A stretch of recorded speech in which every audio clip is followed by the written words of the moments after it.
they don't connect at all to why it was them. So I always say there's no cancer fairy out there that's coming up to choose you, you know. So the other thing is that with some doctors that I have followed over the years, and they're neurologists, they're, you know, heart surgeons, and they have shared their story, and I don't know if you can attest to this at all, but they said when they went to medical school, they were learning a lot of things, and when they got into practice though, and they went to go work for a practice, all of a sudden everything changed, and it's more dictated, and if you don't know that, it's more dictated by the pharmaceutical or just the industry that they got involved with. And so now they find themselves doing things that they really didn't even actually learn in school. Well, you can, that's, yeah, I was gonna say, so, I mean, that's, they say everybody thinks that the medical doctor can help you, but you have to understand their hands are tied too, that they're doing something that is, yes? Well, it just piggybacks on what you're saying. They have to follow standard of care. Right. So for example, I went to Kaiser and their range for my blood work was like this, right? So I'm within normal. But when I go to a naturopathic doctor, they're looking at the particulars, they're looking at the specifics.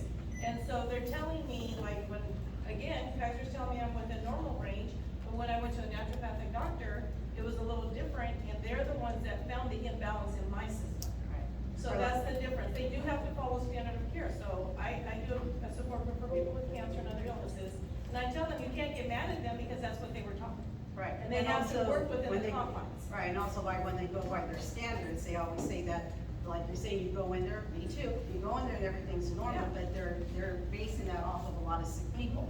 Yeah. That their normal isn't normal healthy, it's Exactly. normal sick people who have come in. So a lot of times people who go in and they get told something's within range, that doesn't really be true. It's a healthy range. But anyway, I don't want to keep things any longer. Let me explain real quickly because I may not be coming back up here again. I want to hand it over to Dr. Marin. She will introduce and tell her about herself. But after she is done, then feel free to go around and talk and talk with the vendors. And like I said, and talk with each other. I know you're not going to be able to stay long, but like I said again, I want to also get her going also. So, Dr. Marin. I swear to God, I didn't pay him, but I could have, because it's going to help you understand me a little bit. Do you want to move that out here or? No. Okay.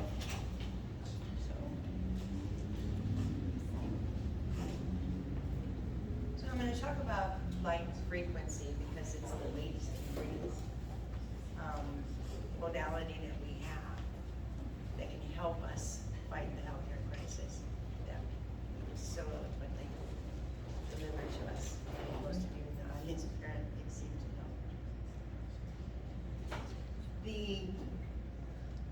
Excuse me, thing I Doctor, wanted are to you going to talk use a about was the future of microphone? medicine. Are you going to use a microphone or The not? microphone's right here. The thing I wanted to talk about was the future of medicine, but when I Googled it, it was all about AI and gene manipulation and everything to take us on the trajectory that has put us here in the first place. So I decided to change it to the future of wellness, and then I just said, you know what, the future's in the light, so I'm gonna just keep it to the light frequency today. What do we have? I can't read that. No, it's okay. I have notes here.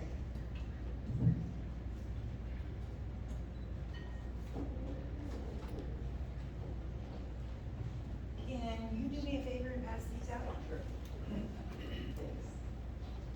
So please take a token with a takeaway message on it for you. It's yours to keep in your pocket as a reminder of today's presentation. On the back of the token is a YouTube channel that I made so that I could put a videotape of this presentation so that you can revisit that if you need to take notes. It does get a little sciencey, it gets a little philosophy because it's dealing with the cutting edge of science.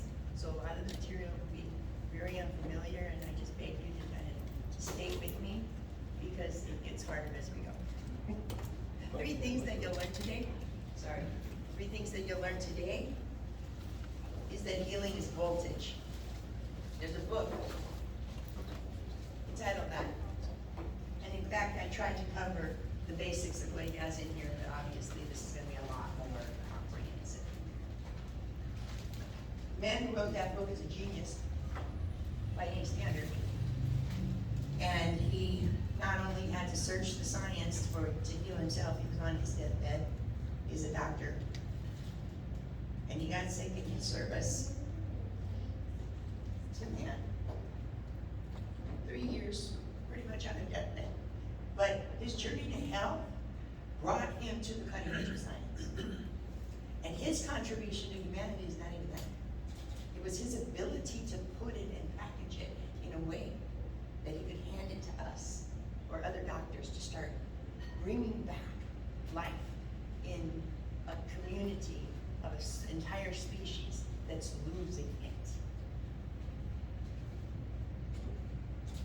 The second thing you'll learn is that our bodies are designed, as he said, to be perpetually self-regenerating and self-repairing, and that's true under the proper conditions. The third thing is, and it's my favorite, you don't have to be wealthy to be healthy. There's also a commitment that you're gonna make after today. And I know you. And that commitment is when you get home, you're gonna look at your health choices differently, and you're gonna make better health choices. And I don't care where you are on the spectrum. If your priority is health and you're very disciplined about it, or you're the Burger King guy that's gotta get to work, every single one of you, after today's presentation, will make healthier choices. And that's because I'm going to give you a framework that you don't have, but that you actually need. Next slide. Okay, I'm not gonna talk about the elephant in the room. I do celebrate the public forum space because it's intimate and we don't have the influences of the censored main medium that we use for communication. I'm going to celebrate that. Dr. Rodriguez was very diplomatic. He says the right thing to get the largest audience. I don't. I say what I think.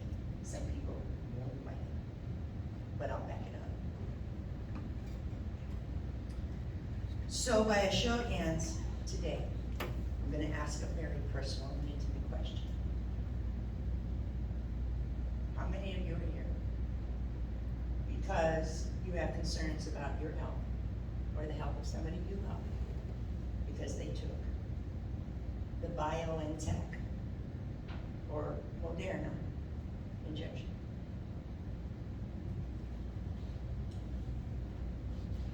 .54% of vaccinated people I read are concerned. But I don't know where they got that number, and I don't believe it. Because I can't imagine that number being less than 100. Because 46% of people just don't care what happens to them anymore, suddenly. I don't buy that. And that is why I am here today. But my elephant in the room is much bigger. Because our healthcare crisis started before that. We had an epidemic in obesity, everybody knows that. We're having epidemics in metabolic diseases. We're having a crisis in Alzheimer's, it's through the roof. We're having depression. We're having autoimmune system diseases in children. The fastest growing death in children under the age of 5 is now cancer. I'm old enough to know that that's not normal. That didn't happen before. So let's really take a look at why. Next slide. Our healthcare crisis is from our disconnection to our natural environment, a natural environment that we were designed to live in. I will say this, however. What this says here, in case you can't read it, it's ulcerative colitis. And he says illnesses do not come upon us out of the blue. Just as Dr. Rodriguez extrapolated on. They are developed by small daily sins against nature. What are we doing wrong? When enough sins have accumulated, illnesses will suddenly appear. And I believe that. I very much agree with the apologies. And if it is right that illness is because of an accumulation of sins, then forgiveness is built into the universe. So we're gonna step back and see the big picture for a minute. Take a look at our human habitat. Can you guys hear me when I put the microphone down? No. Technically speaking, we are hydroelectromagnetic beings. And we have a natural habitat, like every other creature on the planet does. Fish can't thrive in a forest, and we can't thrive outside of ours. Basic fact. Some of this disconnect comes from commercialism. He stepped on it a little bit when he said we have this mindset of we can have any lifestyle we want, and then, okay, if we get sick, we can go to the doctor, and okay, we better, follow it really carefully, and, oh, sorry, we did that, and that's it. That is a product of commercialism. We all here grew up in commercialism. We haven't known anything else, but it wasn't always like that. We don't know how to eat anymore. We don't know how to get stains out of our clothes using common household products because of commercialism. Everybody's competing to sell what they have. That's the environment that we're living in. We're all influenced by that. We have to somehow step back and really get the big picture because we're doing something wrong. When I ask my children, what do you want for dinner? They're thinking of the last commercial they saw that had something good on it. Every culture, all around the world, used to eat fermented foods as an appetizer before their meal. And then they started with salad. And they did that for good reason. We wouldn't have the insulin resistant issues if we did. Again. Marketing caters to our appetites rather than our needs, and modern culture keeps us too busy and too stressed to do what we know we should do, even if we wanted to. On top of that, our natural habitat has been contaminated by humans. The health statistics are horrifying, and I call it an extinction event. That's how I see it. And in fairness, a lot of you don't have access to the numbers that I read every day, or the number of patients that come through my office every day. But if I could just demonstrate it for you in this room, even if there were 100 people in, likely everyone in here has something going on. Someone's got joint pain, someone's got high blood pressure, someone's got digestive issues, someone's got cancer, someone's got an immune system disease. We're getting real close to 100% of us are sick. And we can't normalize that. We just can't, it's not sustainable. That's why I call it an extinction event. This forum that she put together, I can't thank her enough. When I met him, first thing I said is, I can't thank you enough.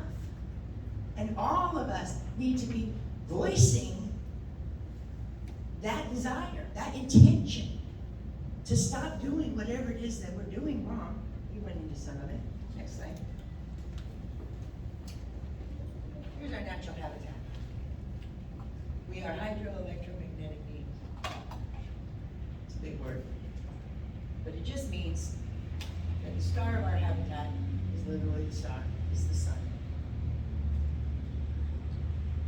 And all around this earth that's powered by the sun, it's not light. You go and travel in space, it's dark.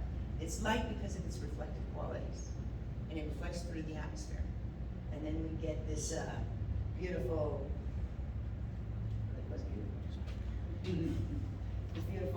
electromagnetic spectrum of light. And all of that light is doing something to keep us alive. To keep our heart doing exactly what it does, to keep our lungs doing exactly, to keep every single cell doing exactly what it does. That's what we need. How many of us are sitting in offices that don't even have a window? All of us, unless you're a gardener in Malwares. So it's not only what powers us, it powers every living thing on the earth. And this earth, this atmosphere, this electromagnetic spectrum doesn't look like a ruler plastered on a wall. It actually looks like something. Right? It's a three-dimensional thing. It's all around. It's a closed system. And it's electromagnetic. And we're made of water. We are a hydroelectric being. The only way that we can survive is if we stay in an environment that's meant for electromagnetic beings. So it does get a little sciencey because I'm going to talk about what that is. And that's what's going to give you the framework to understand, to involve yourself with yourself. It's no longer about, oh, I can get sick, I'll go to the doctor. That's not working for us anymore. So instead of going to the doctor, we're sitting at home, well, I can't go to the doctor because that's not gonna be good. And I don't know what to do. And then it's worse. The stress of that is even worse. So I don't have time to really get into the whole ecosystem, but a habitat is an ecosystem where everything that's in it is giving to everything else that's in it. It's a dynamic that didn't even evolve unless it had a purpose to contribute to that ecosystem. So we're gonna begin with photosynthesis, and that should be what that's on that slide. It's a big word, but I boiled it down to nothing. Basically, photosynthesis is the ability of a plant to capture the energy of the sun and transform that energy into nutrients. You probably knew that, but what you might not know is the way it does it. The way it does is it takes my oxygen. It's an ecosystem, remember? My carbon dioxide, right? Plus water. A little help from some minerals now. Some minerals. And that's going to turn into what? Carbohydrate. That's where the word comes from.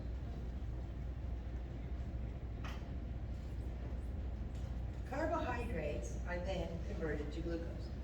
You know that, but let me tell you why it's important. Because it's not only carbohydrates that break down into glucose, it's also fats and proteins. They're going to ultimately come down to glucose because the only thing that fuels every living animal is glucose. And we're demonizing it instead of trying to understand it. It's the only thing that fuels every living thing. That's how important it is. And that's the capture of the sun's energy. But then there's this kind of reversal. Photosynthesis takes place once we get the nutrients in our bodies. We're going to transform those nutrients back into energy. It's a very complicated process, but I boiled it down to an ownable understanding.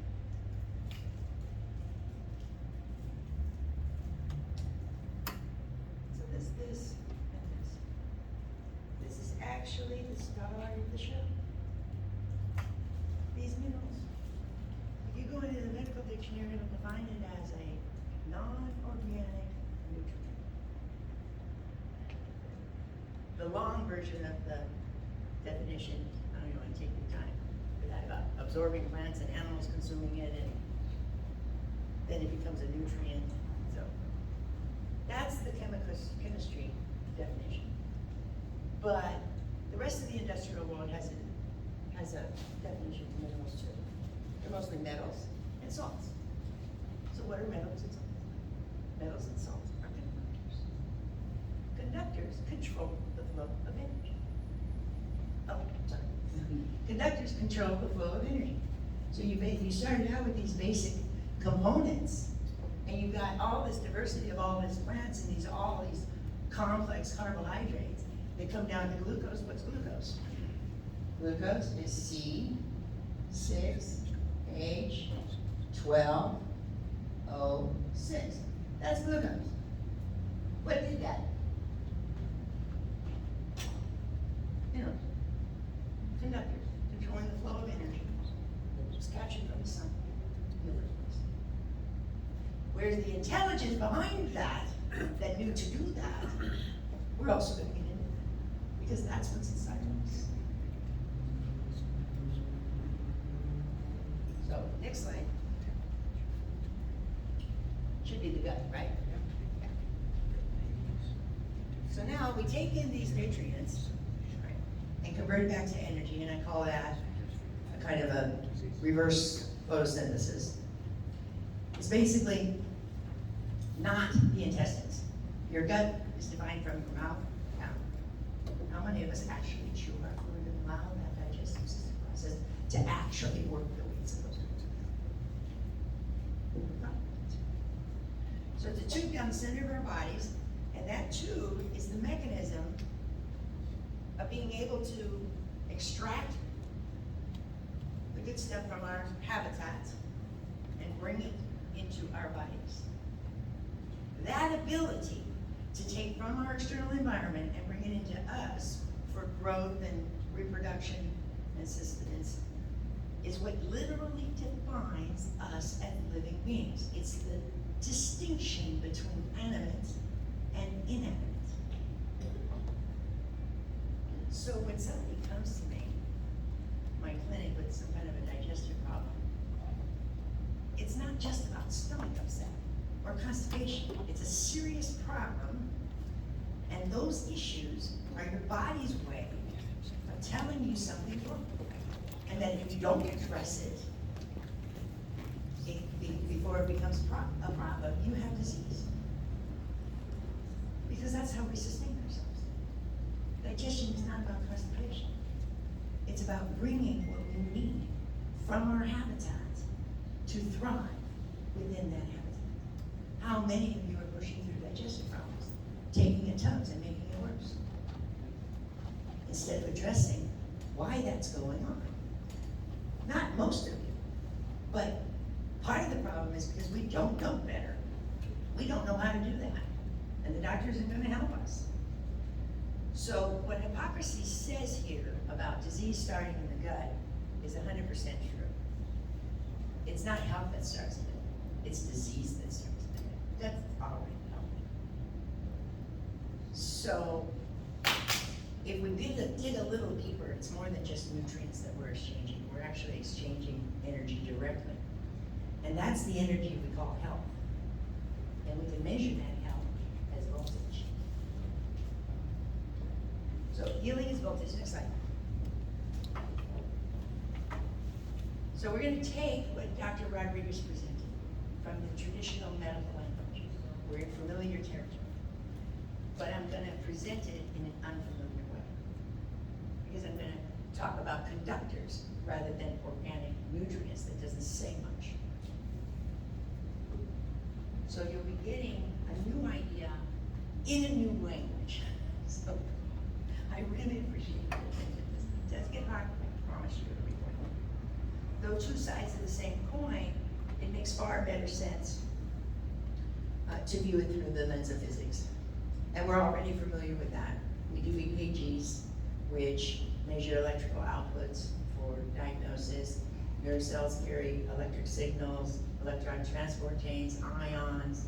It's everywhere. It can't be avoided because that's what it is. Even the word cell.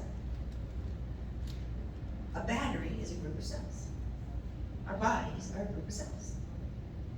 And we operate exactly, not different in any way than the battery that's powering the electronic devices. Let's see if we have a battery here.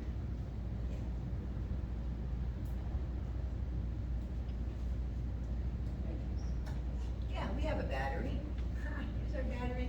It's got an anode, it's got a cathode, it's got negatively charged anions and positively charged cations that are created within this system in a chemical reaction. That's what we have here. Metabolism is actually two parts. Meta meaning the broader picture, and the two parts under that umbrella are catabolic and anabolic bacteria, using cations and anions in exactly the same way. Positively charged cations, we're going to break down that nutrient that we ate from that plant that captured that sun into all of its really smaller constituents. Where are they? smaller constituents, COH. And then our anions are the other half of the metabolism, and they're negatively charged, and they use those constituents to make carbohydrates or whatever else the body needs, put them together in complex molecules. There's no difference, is my point. We're batteries. Are we acting like batteries? Are we charging ourselves? Are we hugging our kids? Are we walking on barefoot on the ground with that electric current under there? Are we eating electrically live foods? No, we're depressed and we're sick. And we're not doing that. And we can't do that because our environment doesn't allow us to do that. Our culture doesn't allow us to do that. So even the people who try, they get frustrated because they're trying to do all the right things and still finding that they're getting stuck. They're getting better, but they're getting stuck. Today's presentation will unstick you in that regard. So our bodies are not just batteries, they're actually batteries within batteries within batteries right down to the cell. And there are even some batteries inside cells. Muscles are one of our larger batteries in the system. They're actually piezoelectric. And I don't expect you to know what piezoelectric means. But crystals, why we use them in electronics, like digital televisions and things, is because they have an electric property. When you apply pressure on a crystal, it emits electrons. So do our muscles. So when we engage our muscles, we're emitting electrons. We're giving ourselves voltage. And I find it absurdly beautiful that if you look at research on studies that show the effect of exercise on illness, you'll find that not one single marker of disease is not improved. Not one. So if somebody's selling you a supplement, you're looking at that supplement, you do a little research, oh yeah, the research shows that that supplement works. To however much of an extent it works. Now take that knowledge, go do a little bit more digging, and look at the studies that show the effect of exercise on that same illness, and it's more. So, exercise produces more voltage and more healing and more health than any of the medical modalities or even the supplements. Most of the time. I'm not going to say that's always true, because some supplements are very specific for specific things, and if done right, when you know all of the real cofactors that need to be with that. So, you can't just take vitamin D if you're deficient in magnesium. You need to know that. You need to take them all at the same time. When you know that, when you're working with professionals that that's what they do, they can be very effective. So I believe in supplements. I just think they're only about 5% of the game. Should I go to the next slide? Yeah, go to the next slide.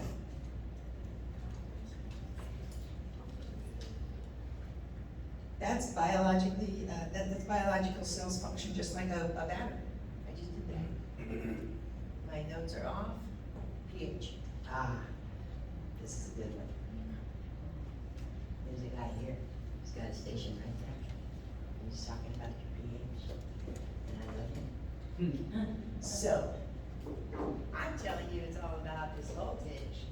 And somebody else is over there telling you, no, it's all about your pH. Somebody else is telling you it's all about your free radicals. And they're all saying the same thing because pH is a measure of voltage. And here's the conversion.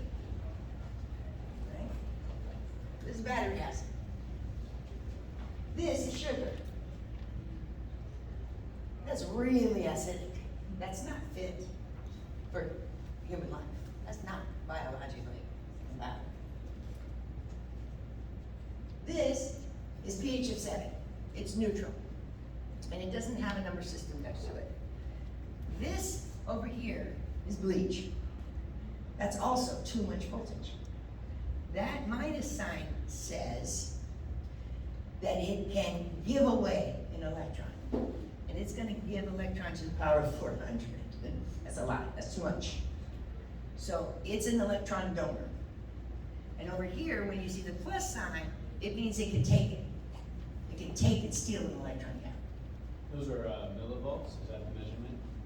These are not the millivolts. 400 and. I've got another conversion from that I gotta get to the millivolts, but you're listening. Thank you. Speak my language. I'm speaking your language, man. So, when we're taught in school that our cells run between 7.35 and 7.45, that's mostly true. There are different parts of the body that have different people. Obviously, our gastric juices there, hydrochloric acid, it's a little bit different. So in different parts of the body, even in the intestinal tract, there's gonna be different ones, but we're gonna just use this handy number for right now because I wanna convert that. So 7.35 pH to 7.45 pH converts to a minus 20 millivolts to a minus 25. And remember that the minus is good. The minus means it's an electron donor. It gives it up, it minuses it, it subtracts it from itself and gives it up. If you see a plus there, that's gonna be really acidic. So the body recognizes that that's super important. Because if you go outside its normal range, it's not compatible with life. You'll die. Your body will do absolutely anything to keep it in that range. You never have to worry about your blood range. Because it's gonna fix it. And it's gonna fix it by taking all the alkaline minerals out of your body.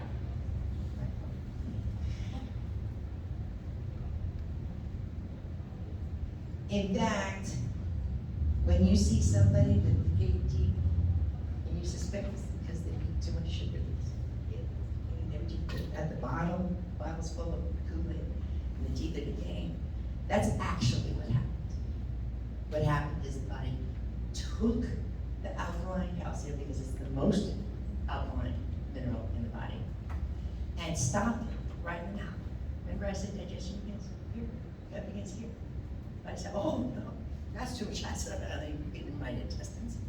I wanna knock it out right here, because that's a real acidic environment. That's what's going on. It's all about voltage. That pH has to maintain, or you die. Okay, done. Next slide. 10. Yep. So we can see that when people are giving us advice about eating more alkaline foods and being really careful with your acid, and our diets are acid, and if you're buying anything that has any preservatives in it, remember the chemicals that are preserving that food are also preserving the organic product in your body as well. So you're losing voltage because it's now not able to make voltage for you or even conduct it into the right places. So when the voltage is decreased in a cell, there's just not enough electrons to go around. And a molecule without an electron is called a free radical. So this is our free radical. And this antioxidant is in the neighborhood. And the antioxidant works with the free radical because the antioxidant is an electron donor and can give it up without destroying the cell. So, because free radicals are not charged, like anions and cations are. They're charged. They have a direct mission to go find their counterpart. But this guy doesn't. He's floating there unstable. That can't be. He's going to take one from his new pocket. Now, this perfectly useful molecule is now rendered not useful, and it becomes a free radical. So if you don't have enough antioxidants in the area, I hope you did your morning workout. Because if you have oxygen in the environment can split into 2 atomic oxygens, and they have nothing to do but give up their electrons. So they save the day. But if you don't have enough oxygen, which we don't, and we don't have enough antioxidants because it's very difficult to eat right, then what happens is the system starts becoming overwhelmed with free radicals. And that process is called oxidative stress, which you've all heard underlies disease processes. All of them. And oxidative stress leads to what? Chronic inflammation. Not enough oxygen. Body wants to make more voltage. increases the inflammation to increase the voltage. That's why you get increased, inflammation when you cut yourself. It's gonna increase the voltage so it can make some cells for you. It's the body doing something good. But since there's not enough voltage, it becomes chronic, constant. And it's tearing down the cells, doing widespread damage. So you never want your system to become overwhelmed with that, because that's where you start getting into the lower than -20 and -25 voltages. You might be eating a perfectly good alkaline diet, but you're not getting enough oxygen, because they're really all the same thing. So next slide. So when grandma says eat your vegetables, and your nutritionist says, hey, we need to get rid of that sugar, your life coach says, you know what, you should add an exercise program that will help you. Somebody else tells you to take your antioxidant or lower your pH. They're all the same thing. They're saying raise your voltage. How do you raise your voltage? How do you raise your voltage? Are we doing it? Are we poo-pooing that because it's too hard to fit into our schedules? Our culture is killing us.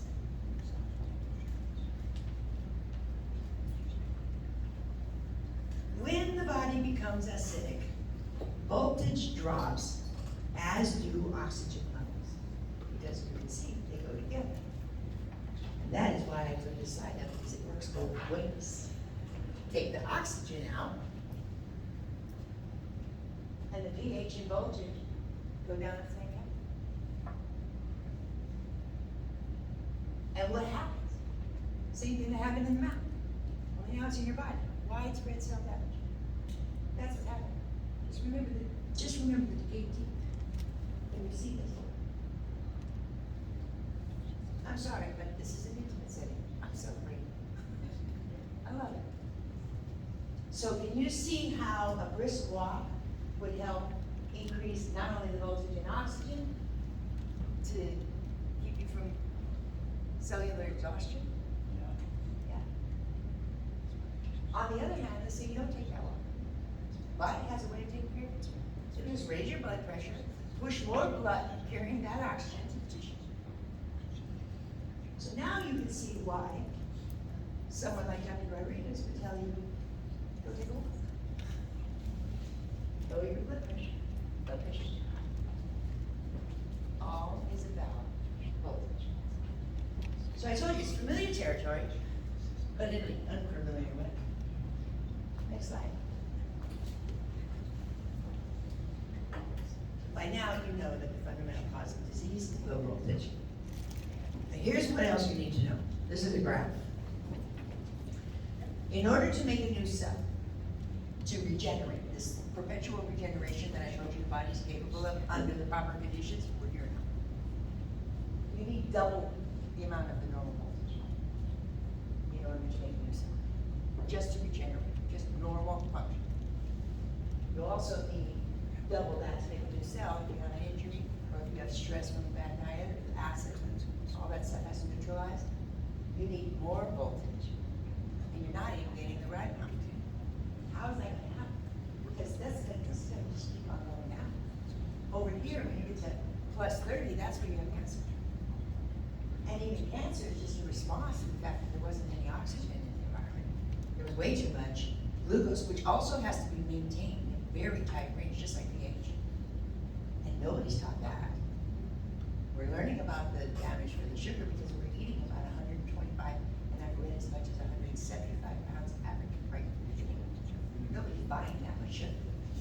It's in our food. So when that environment becomes very hostile to a healthy cell, the cell will mutate in such a way that it can thrive on the acid environment, thrive on the sugar, thrive on the fact that there's no oxygen. That's all it's doing. It's doing what we did to it. So it's not genetics. I'm so glad you brought that up, because I'm old enough and went to school, medical school, long enough ago when we were taught correctly that it's a chronic metabolic disease. And that's what we're talking about here. It's a chronic metabolic disease, and they changed it in medical school to say it was genetic. And I actually know the grandson of the doctor that contributed to that stuff. Couldn't tell him. Would like to. But there's stuff along the way. So once you start getting a polar change from the minus to the plus, right here, you already have rapid degeneration. Over here, you have rapid distortion. Over here, at 15, you're tired all the time. You go to the doctor, and the doctor gives you a clean them out. That's what that is.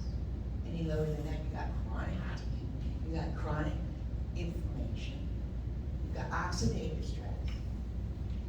That's what's happening right here. And that's what's happening to your friends, even the children.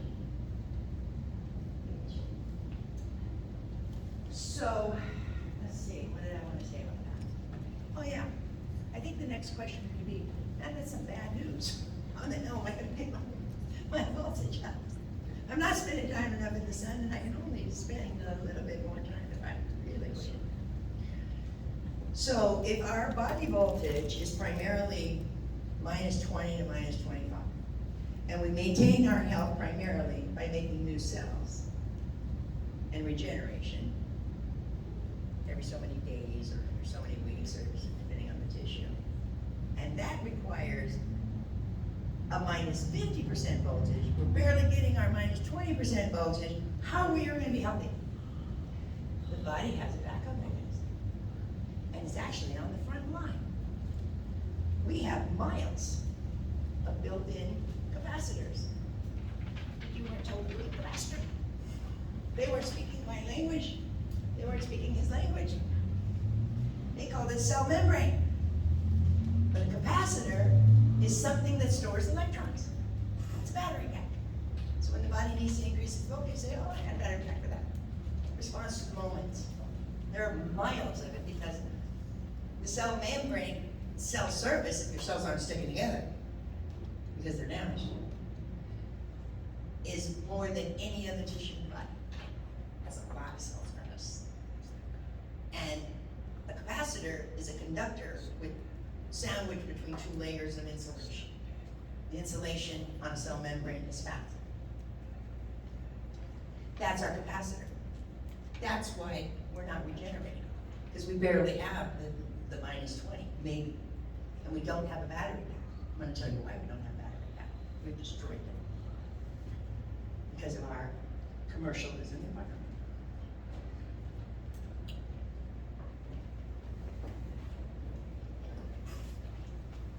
That's the wrong slide, baby. I need the fundamental cause of disease. I don't think it should. No, back, yeah. No, back up. I think we're going the wrong way. That's one. No, one more. The other one. No, the other one. That's the one. I'm still there.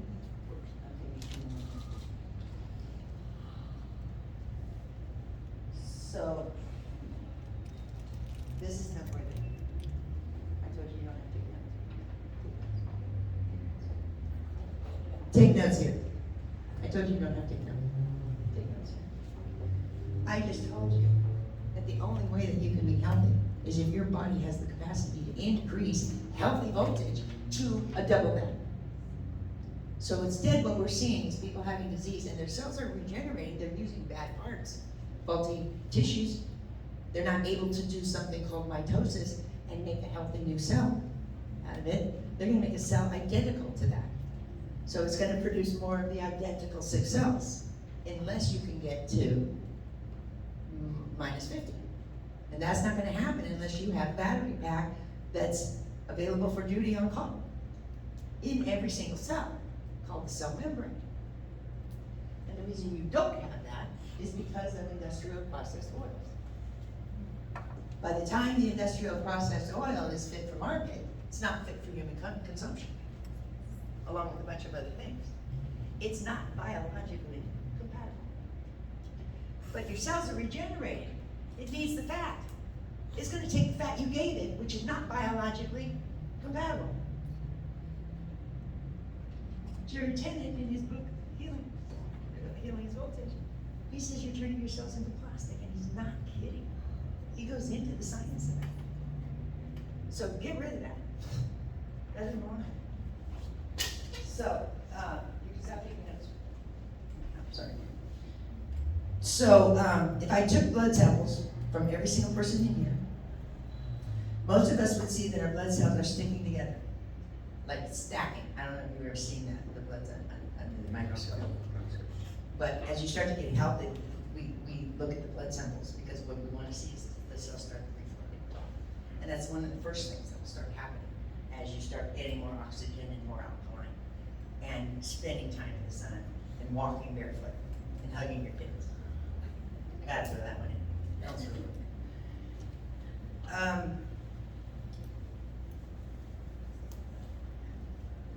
If the cells are stacked like that, first you need to understand, in medical school, we learned that a red blood cell is just a little too large for a capillary. It's actually got more of a squeeze and push through there. That's if it's healthy.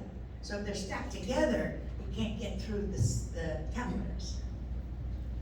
So if you can't get through the capillaries, then whatever that capillary was supplying doesn't get enough nutrients, mostly oxygen, and minerals that it needs. It can't. So that's another reason why. And that's pretty much, I don't think I've ever taken a blood sample that wasn't the case unless they were on a radical treatment program. Or taking charged water.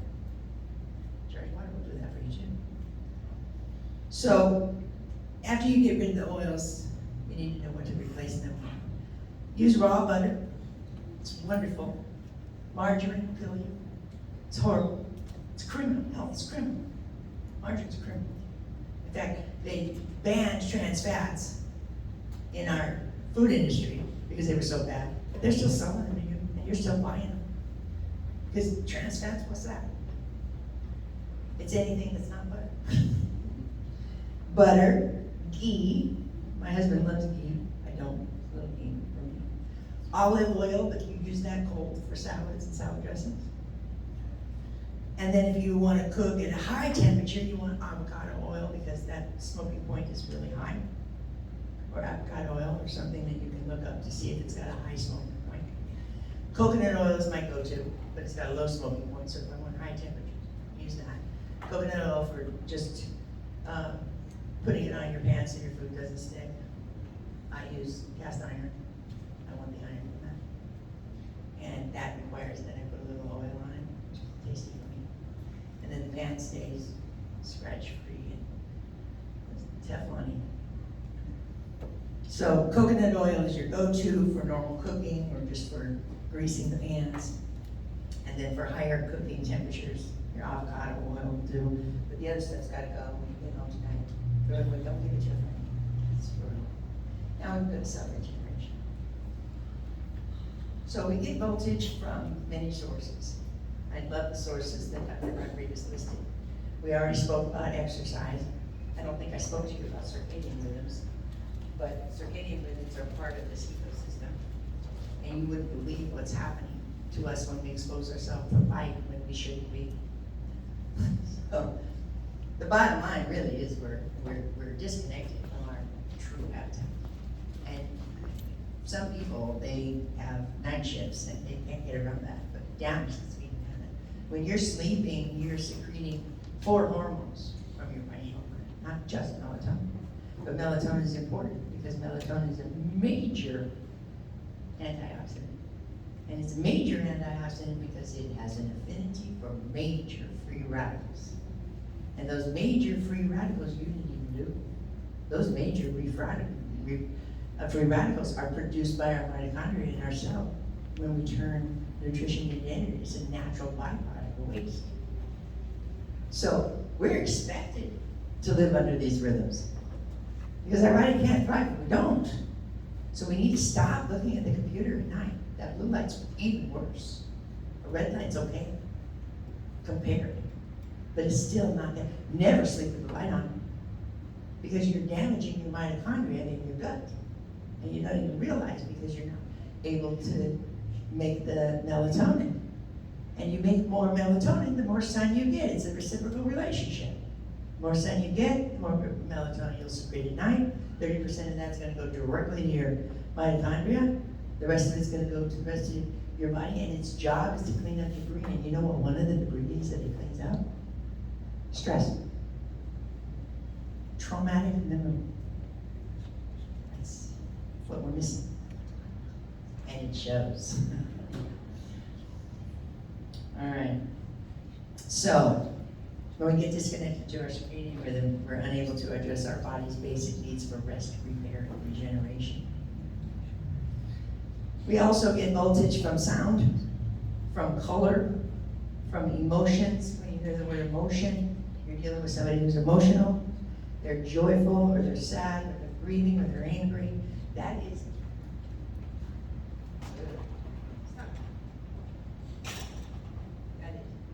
this is the abbreviation for energy. Energy and motion. These are all frequencies that affect our voltage. So our emotions, yeah, we're meant to grieve, but not 20 days, not 10 days. Grieve, but don't drown in your grief, because your grief will drown you. How many dogs die right after their best friend dog died? Within a year, or partners. Grief is a killer. That's a vibration. That's a vibration of I don't want to live. That's actually what you're telling yourselves with the frequency of your thoughts. So all of those are important, but it doesn't matter. Primarily, we get our voltage still from the sun and from unprocessed fruits and vegetables. So I already told you we store our electrons in a battery pack. Called a capacitor. Called a cell membrane. Where do plants store their energy? Nobody knows. They don't teach us this. That's what I know. It's stored in starch and fiber. So we dismiss starch and fiber because we don't digest much of that. But what we don't know is that the star of the show in the gut, those bacteria, they do. And what do they do with that nourishment? They make the nutrients you need.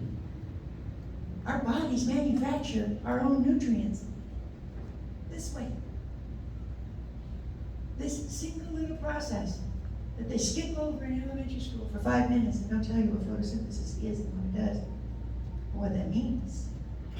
So when I said maybe we ought not to be demonizing carbohydrates, maybe we ought not to be demonizing carbohydrates. So it's a bad diet, it works, it's great for addressing your insulin resistance. People get a lot of results from that. I'm not going to dismiss the facts of the matter. It's just not sustainable. It's to address an urgent problem now, and it's kind of a give and take. We're willing to give that up. And what they do great is that they have this intermittent fasting, which gives our organs a break and allows that to not be as damaging as it otherwise would be. So that kind of stuff really does go with the intermittent fasting. I'm on page 15 now, Pago. Light frequency is all about supplying needs. Okay, listen. That was the easy part of the presentation. That was the framework I promised you that's going to change everything for you by tomorrow morning, how you make your healthy choices. That's done. That's the major part. But now I'm going to jump in to the science of a solution. Because we're working with, what do you call it when you don't have enough staff to do your business? You're working with? Understaffed. I love it. Yeah, so we're working kind of understaffed here. And we're living in a crisis time that I do call an extinction, and we need help. And that help is here, like right on time. It's brand new technology, the frequency of light. And we have actually managed to capture a frequency that has a lot of the special rays of the sun that occur in the morning. That morning sun is what brings that grass up, right? Makes those roots start growing, the rooster's crowing, and wakes us up out of one state of consciousness, puts us into another. That's that gentle sun that even indoor plants can handle and thrive in. They love it. They love the real morning sun, that morning sun that the Egyptians used for sun gazing. That's a very special bandwidth, and it's right here. So here's our visible spectrum right there. It's a tiny slice of the whole electromagnetic spectrum, which is light. All of this is defined as light in science. And all of this light is doing something. This morning sunlight, we just identified. We weren't able to identify what it was until 1980. This is microwave. This is infrared. Right here was this gap that we couldn't identify. We didn't even know what kind of equipment to do to try and identify it. It was a mystery. And it was broken in 1985. And that's when we found out that that's the sweet spot. That's the sweet spot. Now, we need all of it. This is gamma rays. This is what they use to treat cancer. This is so high voltage, we might as well be on the scale of 14 on the acid alkaline balance. That'll bring you up. It's not compatible with body. X-rays are here. We already know that X-rays have a lot of ionic radiation, so when we hear the word radiation, we think of radioactive decay or something. But not all light is radioactive. Not all light is ionizing light. And this is completely non-ionizing light. And it resonates at the exact same resonance as your DNA. In fact, it's the resonance that winds the helix of the DNA.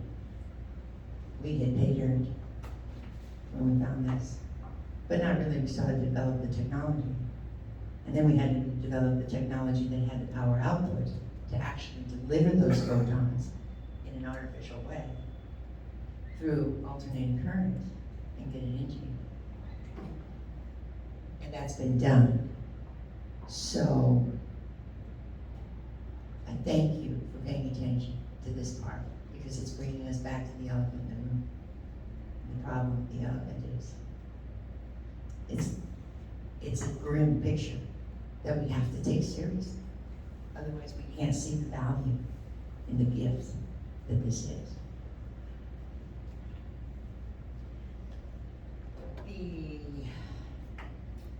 The idea that the sun heals and grows life is not new. Pretty much everybody knows it. There was a doctor, 46 years old, had a metabolic condition, took his life young in his 40s, but not before he gave up his MD hat and became a researcher and founded Defense and Institute of Light.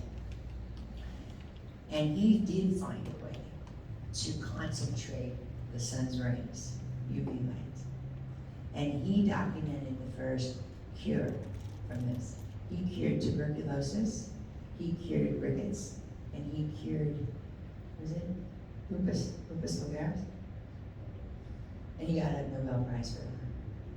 That happened right about the same time that Max Planck made his discovery of quantum theory, where he was speculating off of the work of Einstein about a light not being a wave, but being a particle. And Max Planck developed an equation that could allow us to work with light as a particle. So the debate about whether it's a particle or a wave actually doesn't matter. It's just two aspects of the same thing. It's a way of measuring and describing the same phenomenon. So it's like this. Don't get confused. Quantum mechanics is not hard. They just make you think it is. You are pouring sugar, right? Pouring a teaspoon of sugar in your coffee. It's flowing. But you're adding the sweetness of the sugar by increments of a grain of salt, not less. It's in discrete packets. And what Einstein did is he found a constant in the universe when he tried to measure how much energy was coming from one single photon, and he did it, and that's the Planck's constant. And the Planck's constant is super low. I don't even want to get into the number. It's like 10 to the minus 34, which when you do exponentials, you got from 4 to 8 to 16, those don't look like they're too big of a jump, but when you start getting to the millions and they're exponentially doubling, it goes really fast. So 10 to the power of minus 34 is unbelievably small. But we needed to get the smallest measurement so that we could take that and measure everything else. We could measure how many grams in a teaspoon of sugar. But we couldn't do that without understanding the constant that the gram is. And that's what Max Planck did. And nobody actually even knew what he had done. He didn't get his Nobel Prize until almost 20 years later, when it was obvious, because we were able to do springboard so much from that. And that's the science that's behind the lasers of modern technology today. So you'll hear all these marketers, oh, it's quantum science. Like it's something. Of course it's quantum science. We wouldn't have lasers without it. And we wouldn't have computer chips without it. So we don't need aliens coming down and bringing us our technology. We got it. We got this. We're okay. The road to the discovery of the laser was very enlightening, and I don't choose that fun lightly. That's exactly what it was. Einstein, in 1920, yeah, I think it was, well after Planck. And he got one Nobel Prize. He's known for being the smartest guy in the world. He got only one Nobel Prize. And when he got that prize in, was because he found that if he could heat up an atom, he could get that atom to emit a light. And not just any light, but a single wavelength of amber in the visual spectrum, or blue, depending on the atom. So an element is a group of like atoms. So he was looking at elements, and he was shining light on it, and one element would be blue, and one element would be amber, and that didn't change. And that was cool. But he also saw that if he shined a light on the element, it didn't do anything. But if he heated it up, it did.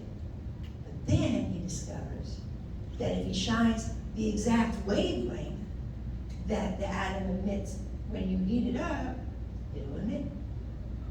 It was selected. So these minerals, that mineral magic that we talked about, how does it do that? It's because it's tied up somehow into the innate intelligence.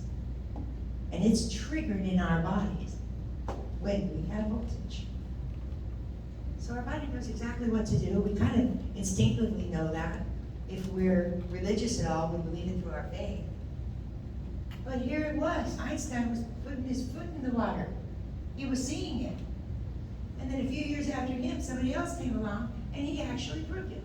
Because he saw that cells emit light, but not in the visual spectrum. He was savvy enough to be able to find infrared light that's being emitted from cells. And he found that if he could get a cell to emit photons, then a cell in an adjacent test tube, but not touching, would also light. That's cellular communication. That's what the photons are doing. That's what the photons in this is doing.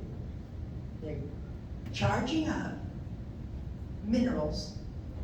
Minerals, remember, are just complex structured sequence of elements. So now you have a symphony, if you will, a light symphony, of very specific functions, telling each other what to do. And this magic is happening within the voltage of the conductor. How cool is that? This is divine. How this came to be exactly at this time in our crisis. Because that's the hope at the end of the science that I promised you. That would address the problem of the elephant in the room. Because this actually stimulates natural repair mechanisms we have for DNA. That's what that element is. If you look at the word, what does it say? Oh, I have an eraser. That's cool. Because I need it. I need to free up some space. And I can go back to Max Planck to talk to you about the power of space. And he had a beautiful picture of it, it said, take your own responsibility, and that beautiful girl was sitting on the beach, all that magnesium, water, the ocean, sun shining down, she's relaxed, it's almost the picture of wellness. Not almost, it's exactly the picture of wellness, and I call that between the spaces. She's sitting between the space, and between the space has more power than all the atomic mass in the universe. So Planck's constant actually got us there, and fairly recently. So because we had that incremental sugar granule, we were able to calculate, taking all the atomic mass that we know of, we know the atomic weight, and we calculated using supercomputers. And we said if we compress all of that down into one little cubic centimeter, how much power would be in there? And we were interested in that because we develop atomic bombs and we do bad stuff with that. But what that does for me is it reinforces the spiritual nature of our ecosystem.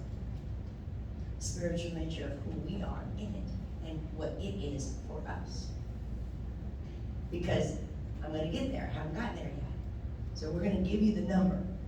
The number that we come up with, if we take all the planets, all the galaxies in the known universe, all the astro belt, every chair, every atom that we know exists, and we compress it, we get a number like 10 to the power of 54, I think it is.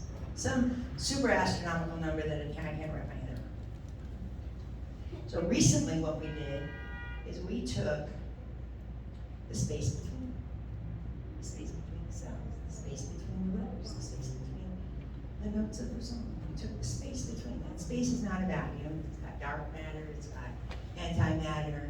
It's not a vacuum, we know that. But let's call it a vacuum because it's not mass. So we take all that space, which is more than all the space of all the mass, and instead of compressing all of that, we just pluck one little tiny cubic centimeter of that. How much power is in that? Unbelievably, 13 more exponents on top of the 10 to the 50. That little tiny piece of all that compressed stuff has more power in the space between. And that's what I saw when I saw that picture. I saw the space between. I wanted to put a word up here.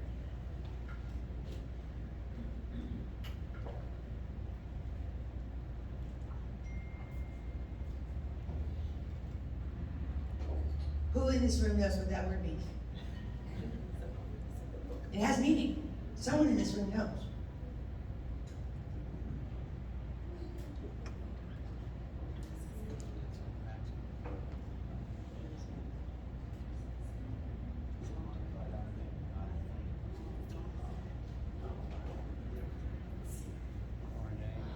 GMO.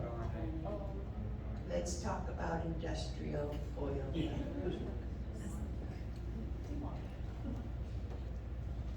Why would anybody not be concerned about that? So, if this can activate our body's natural DNA repair mechanism, that's what we have to do, because that's what they did. They took a splice, messenger RNA, just took it out and put their own in.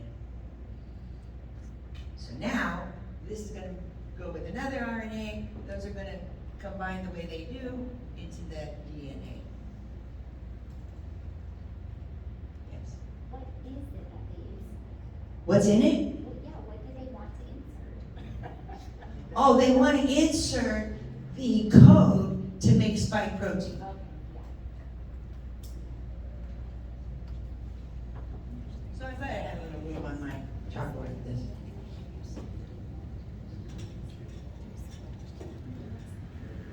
So I want to talk about space between.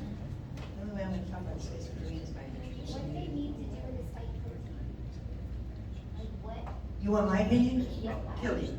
Yeah, It was developed by the Department of Defense. yeah, it just. And that's what it's going to, what it's doing, the spike protein is the virulent part of the weaponized code.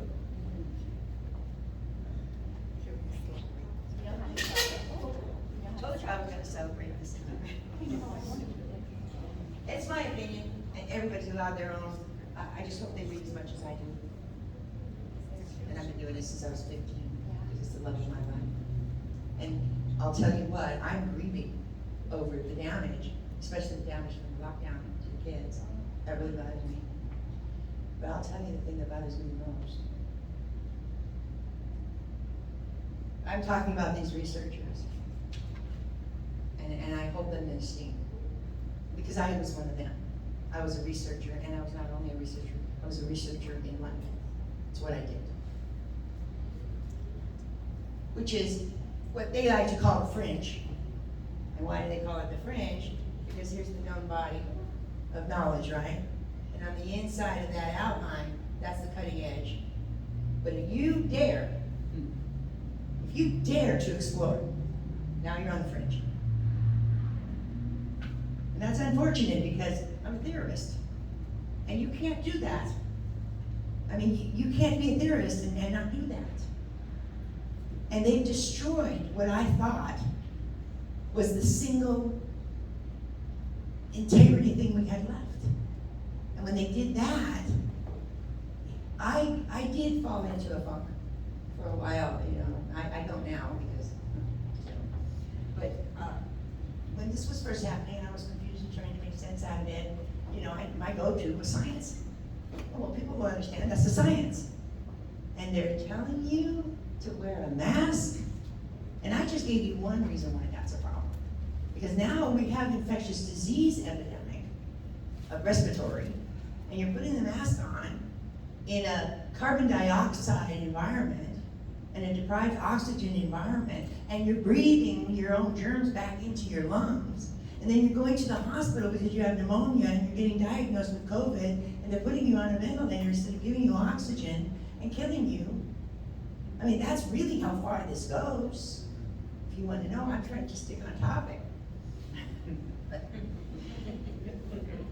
there's more. There's more to it. I mean, I call it an extinction event for all of those reasons. I want to talk about Alexander Gurwitch. Did you get page 18, or can you find him? I can quit now. Because I've already told you the bottom line. We have a product that matches our bioresonance, exactly. That will heal using cell signaling the entire body because it's highly selective to biological molecules.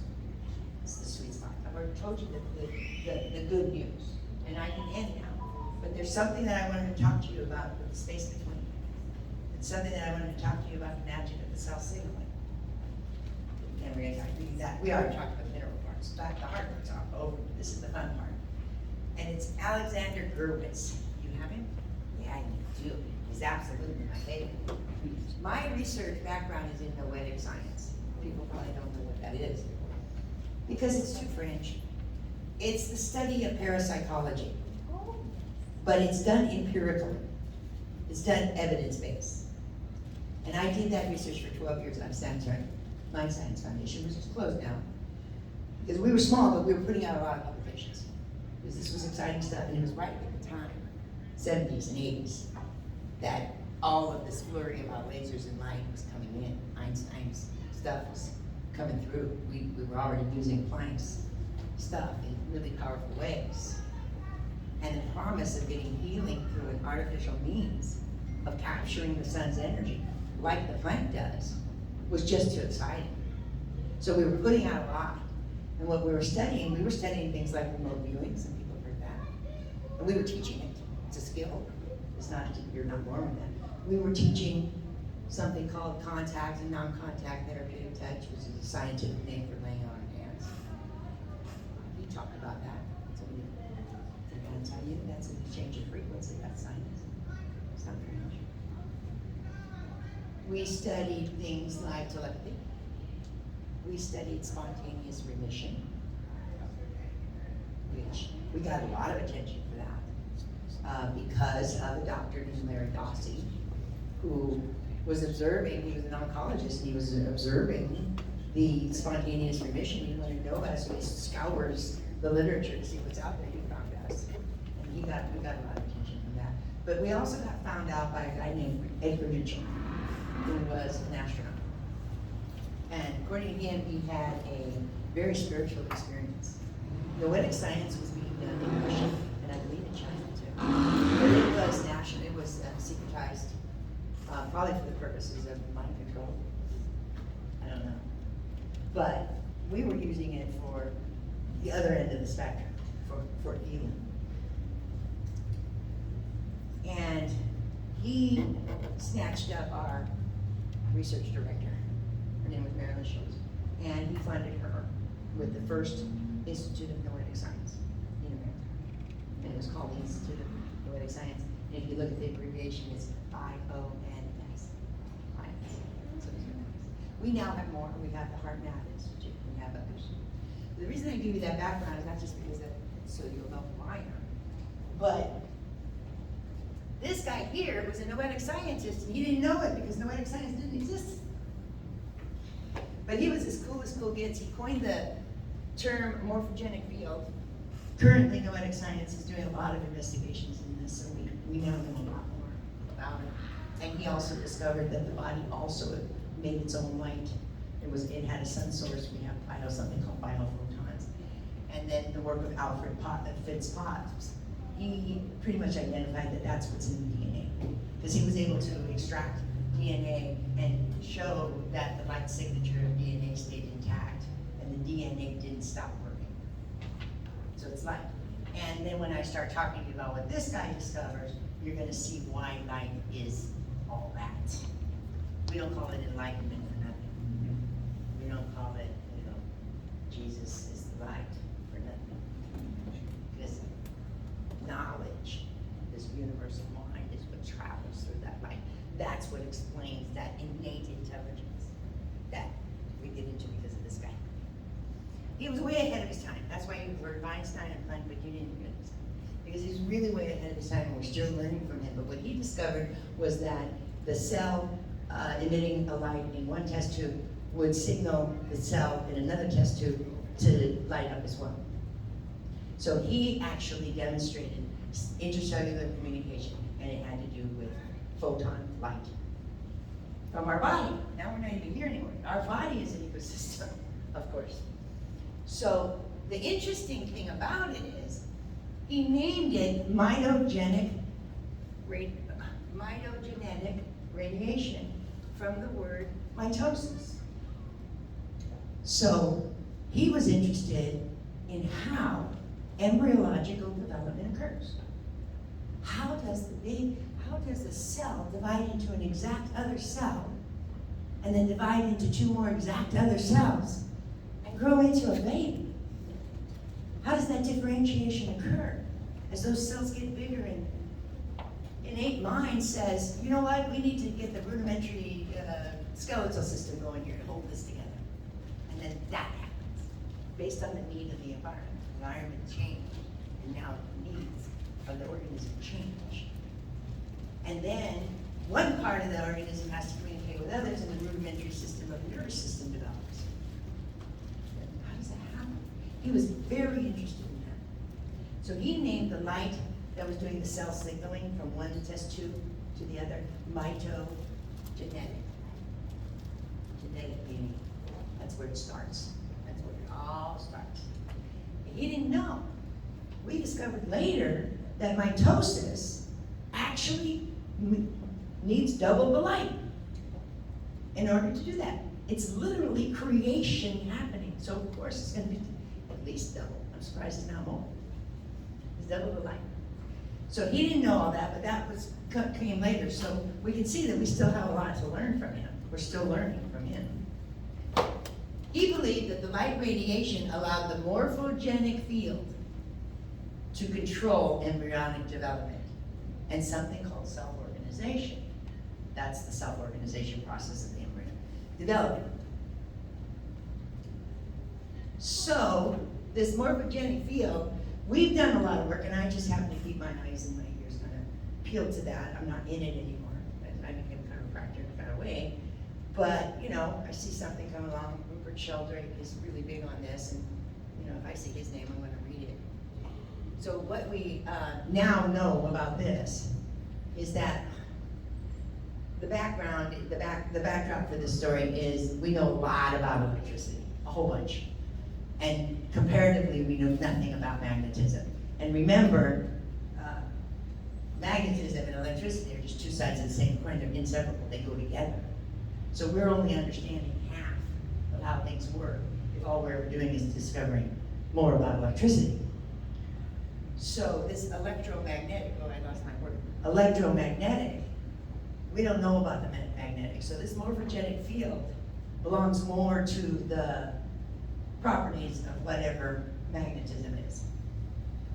So that's kind of where we're going with this. But he believed, he had it right. He believed that this morphogenic field, where is it?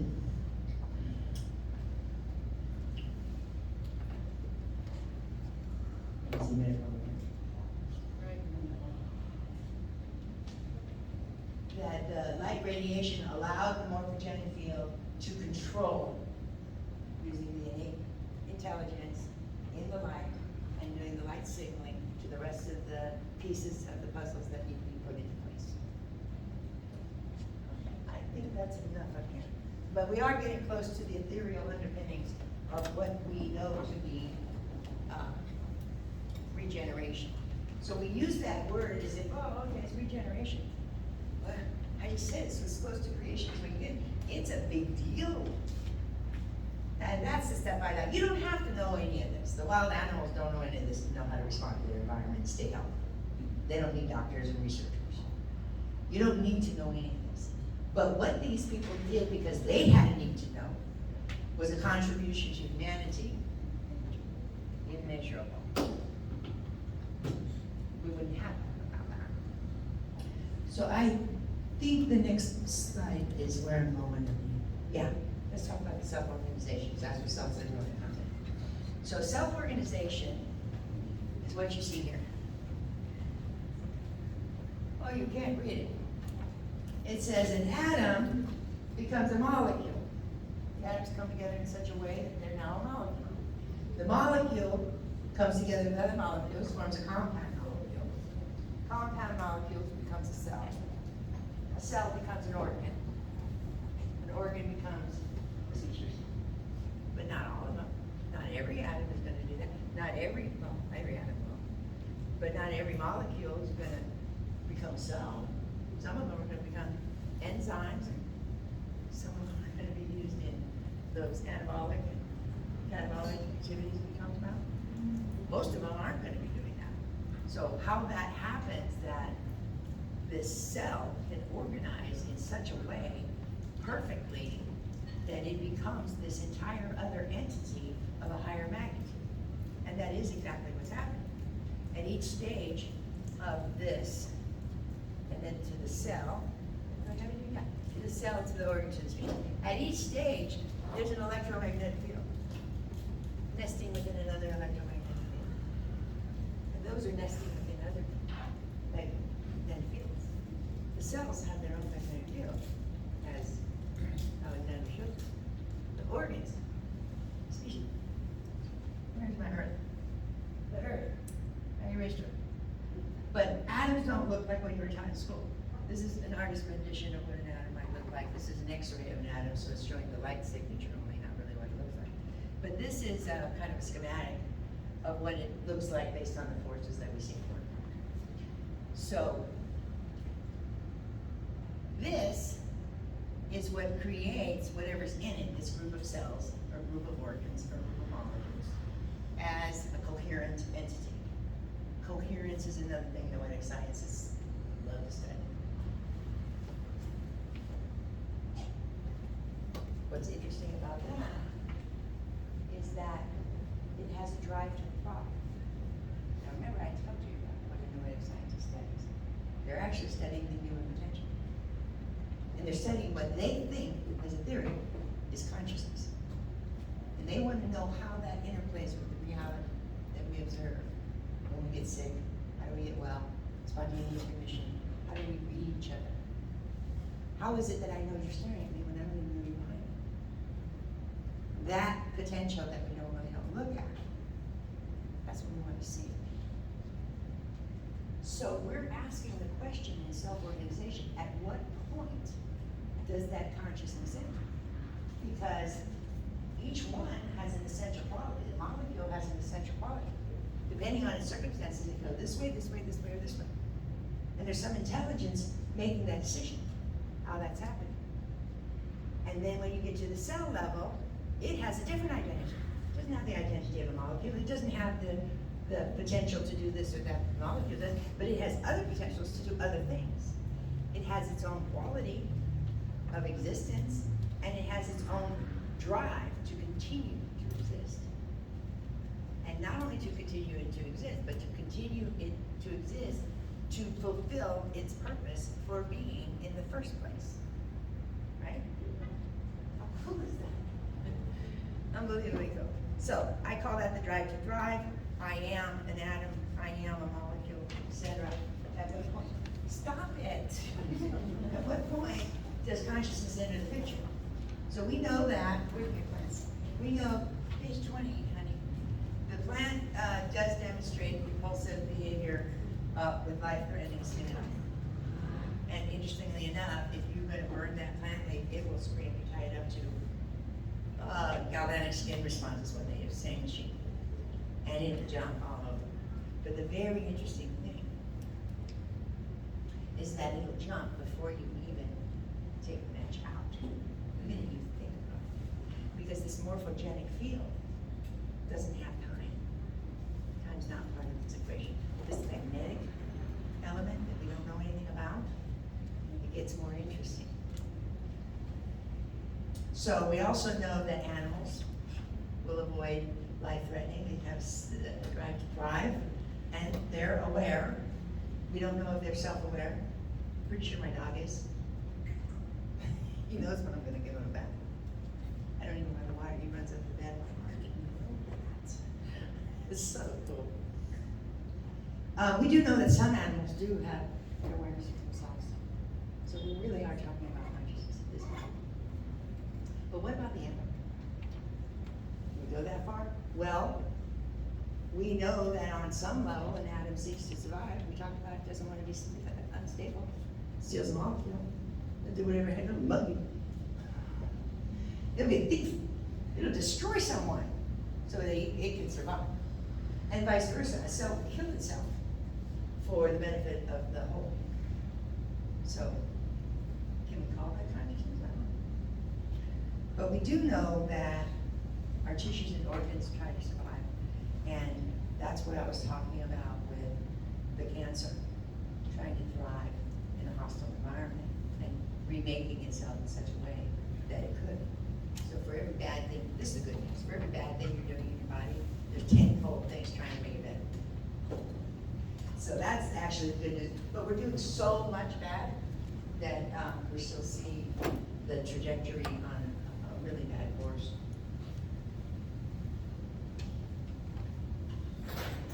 Yes.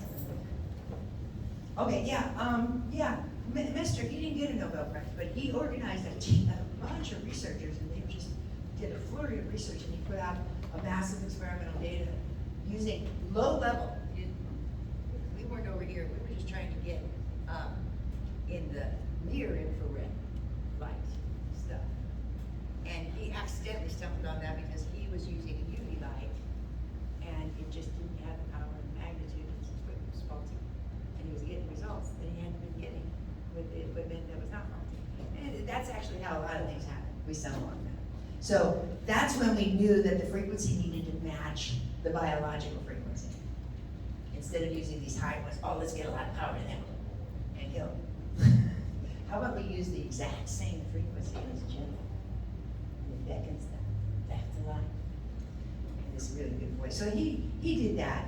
So what he found was that he could use the photons, these lower frequency photons, by accident, and he was trained to repair wounds, and he was able to repair the wounds. But what he found was that it was more than the wound that was healing. It was systemic. And we know that because of who? Cell Sigma, because of my favorite Alexander Gertz. So that's, I didn't really want to get into that. I wanted to get into the cell signaling. We've already talked about how we observe the cell signaling all the time. We cut ourselves and a cascade of events has to happen. Literally, the bone marrow has to get a message from our cut finger to stimulate the stem cells to get into the area, as well as clotting factors and all that kind of stuff. So all this cell signaling is going on. We did know that. But the context here is about identifying the science that was behind this that helps us understand that, and that was Einstein's photoelectric effect. And then you combine that with Alexander Gurwich's intercellular communication. And then you, when you do that, you see that these minerals having all these subset parts of elements are producing this symphony of frequencies. And the hierarchy comparison is how we form, how we write books, how I wrote this presentation. I started with letters, and I strung the letters together in such a way that it made a word. And then that word was strung together to make a sentence. That sentence was strung together to finally produce the poetry and prose as the end product. Sorry. And that happened through cell signals. But it's a good analogy, because it didn't happen by myself. It happened because I thought of it. There was an intelligent mind that had an objective for the end, right? And it utilized all this through all the cell signaling. But the light in this case is the mind. You see? God really was a mathematician. Okay. A little orchestra of light emissions with specific light signals creating a symphony. All of this takes place through the magic of perfectly sequenced frequencies. So the light in this analogy can be considered the carrier. We can't really call the light the mind, but we can call it a carrier. The reason we can call it a carrier is because light is used to carry information to my cell phone when I got her message this morning. Right? Light is used in the router, I think that's what you call it, Wi-Fi, to bring images from the internet to our computer. The radio wave, very slow wave, but it's sending information to that. But you can also see how this music can be healing like light can too. In the same way, because it's all about how harmonious it flows. Here's the kicker. The kicker is the morphogenic fielding. Because the power's not in the letter or the words or the sentence. It's in the space between the words.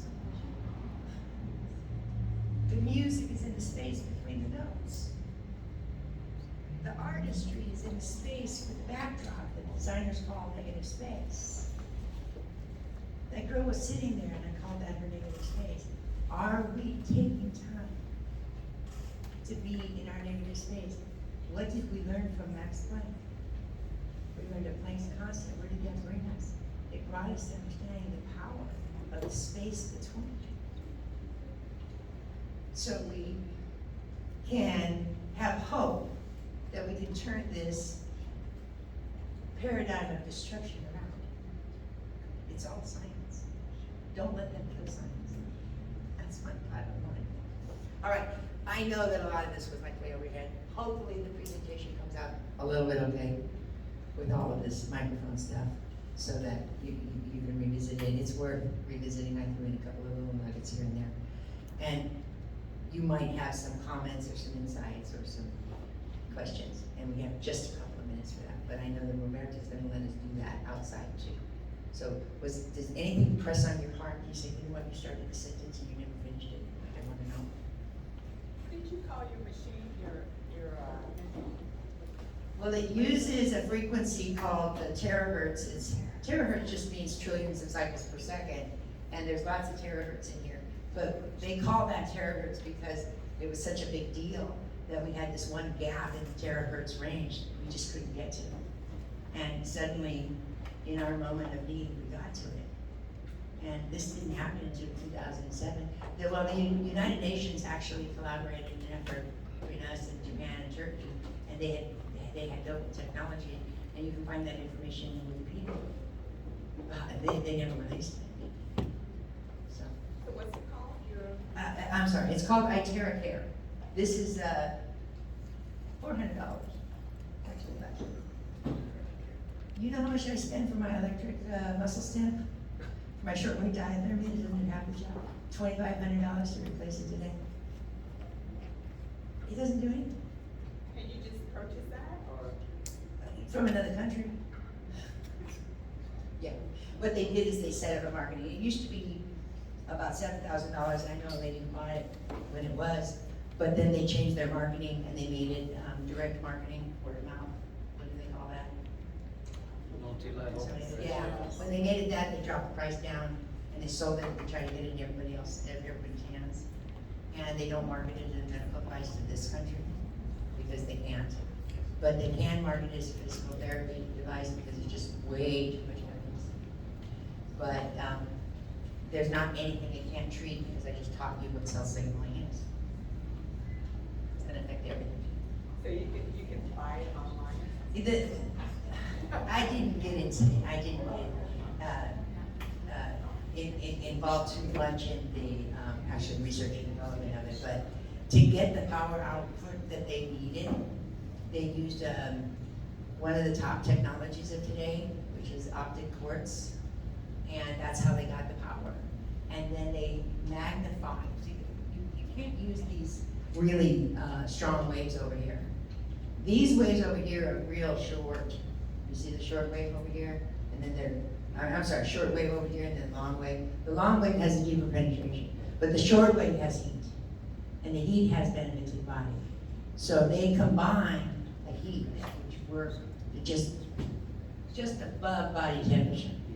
So that's all the benefits of a low-grade fever, killing viruses, increasing metabolism, and that combined with the quantum light. And then they use like 700 different minerals involved in their component. So what they did to make this the best they could was mind-blowing for me. I thought I had the best equipment. When Bob Beck, he wrote The Body Electric, and he worked for the government, he did classified research in low frequency, but it wasn't light. He was using electrical conduits. And he was securing AIDS, and he was getting all these results. And he open sourced the schematic on his device. I'm sorry. Yeah, pulse current. So it was low frequency, and he was getting results that these high frequency lasers couldn't get, these UV lasers couldn't get. So we knew that low frequency was the key. And now we know that low frequency is key because that's what harmonious for the body already.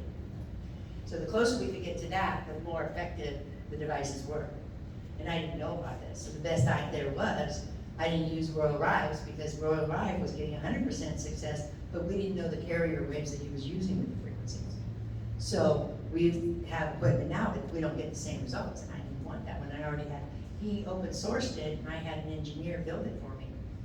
And I was seeing, remissions in autoimmune system disease and cancer firsthand. So I pretty much thought I had the best thing out there. There's nobody more brilliant. The go-to source for him is The Body Electric, which was written by Bob Beck. And he's amazing.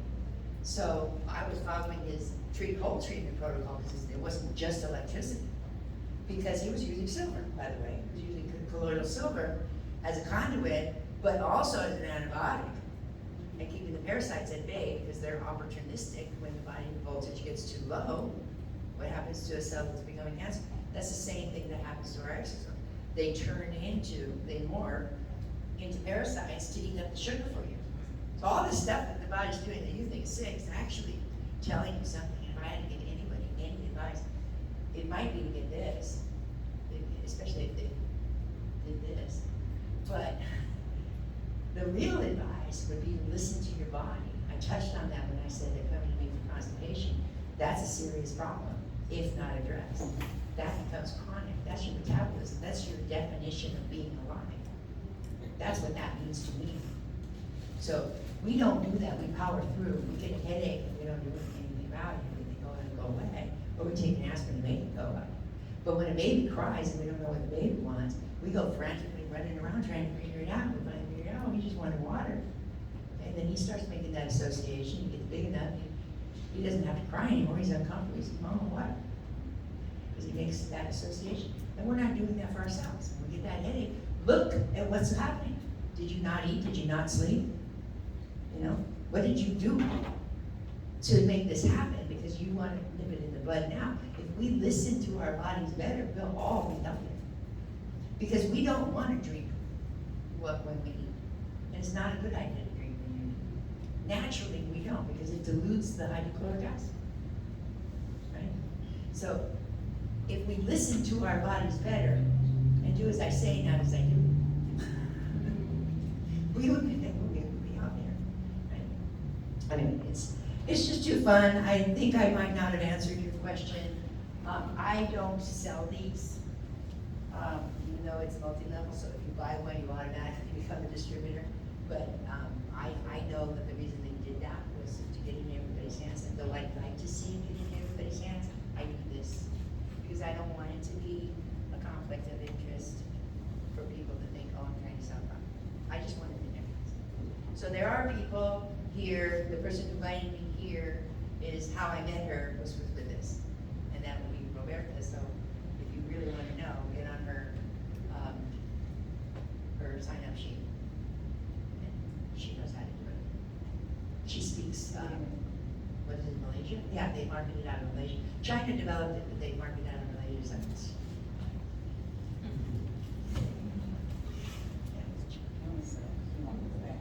Yeah, so now I'm gonna hand it over to Roberta. Thank you guys for listening. My God.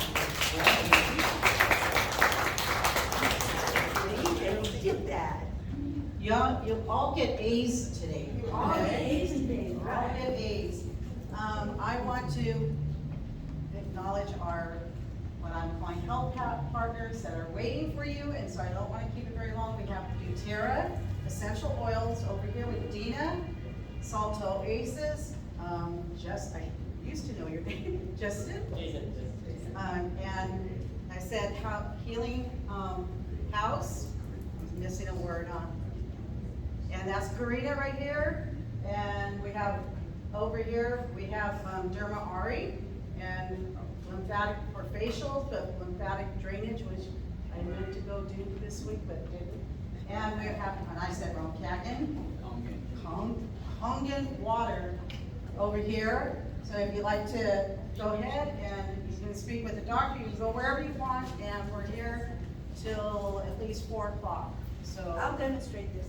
oh yeah, I'm sorry. If there's an outlet. If anyone would like to try this, like I said, I'm gonna go out and help assist over here in the patio because it's like having a blow dryer on, so it's a little noisy. So we're gonna do that out in the patio. If anybody has anything that maybe you have like arthritic hands, lower back from sitting, something we can show you, because what happens with it a lot is that you get usually an immediate response on pain. And then as far as the healing, that just depends on the person, the condition, and time. And one of you guys want to try the charged water, so do you want to get bonded? Yeah? Oh, well, it won't take long at all. I mean, if you did it at home, and again, everybody's different, so like depending on their condition, like she said, I think the key point is cellular. As long as you have cells.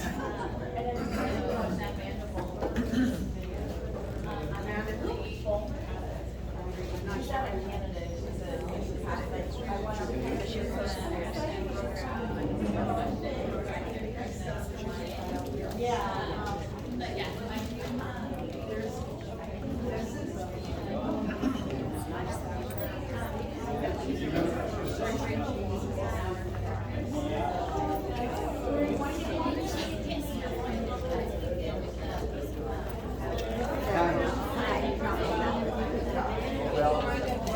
Holistic healing now.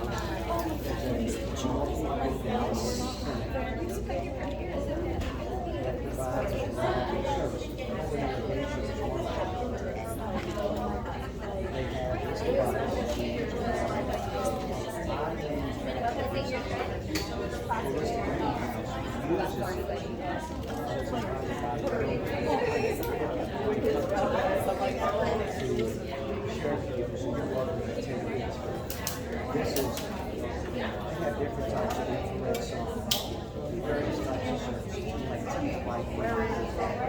It's in Rancho. Okay.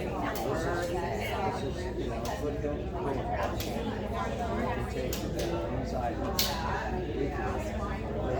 a very important one to clean the bacteria that sludge, you change all the filter in your car. No, I don't. I have it done. You can come have this done. Got it. Stella. No, Stella was it. Nice to meet you too. Come see. Come in.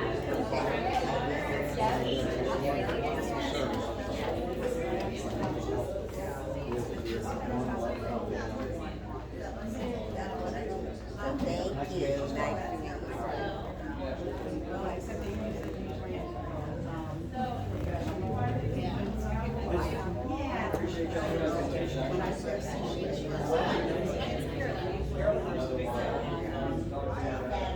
I saw the results when I was visiting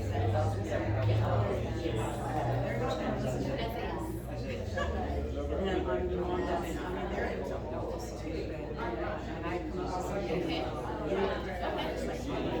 right? So, I felt like, I come over all the time, I want to be sure I want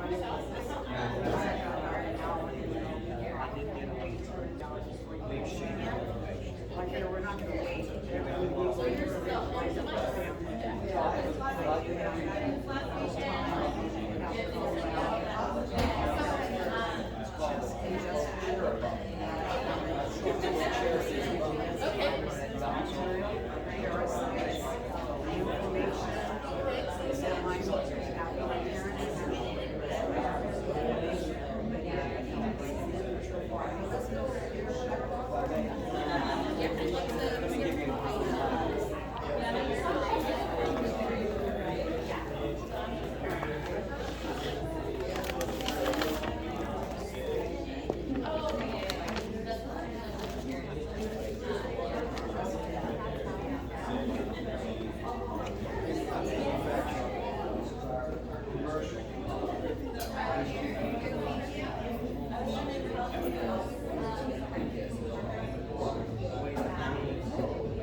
Where she does his